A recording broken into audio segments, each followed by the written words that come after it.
Right, it's another Perimenopause Hub Bitesize. This time we're looking at irregular periods.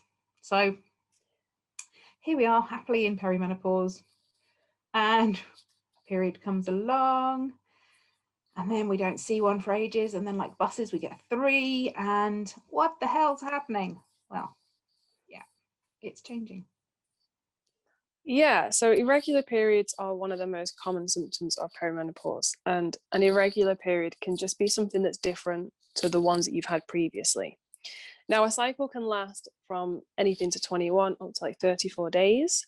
And unfortunately, in perimenopause, the length, the frequency, the blood flow, the clots, everything about it can change. And you might also notice that you might get spotting more and so on.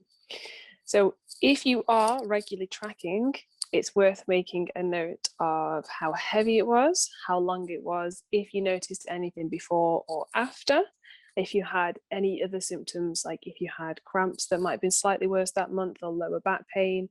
It's always worth making a note of everything.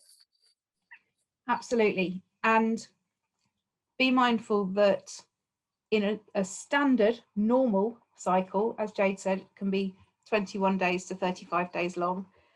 In a standard normal cycle, you start off with the period. The period starts also at the beginning of the follicular phase, and then that takes you to ovulation, and then that puts you into the luteal phase, which is the second half of the cycle. Now, if you ovulate, your next period will be between 10 and 17 days after ovulation. Unfortunately, so that's a great thing. If you know you've ovulated, then you know when you next need to start carrying sanitary products. Unfortunately, through perimenopause, as our eggs are declining, as our estrogen levels are declining, we sometimes don't ovulate. And that is where it can start to seem really like you just have no idea what's going on. But unfortunately, this is normal.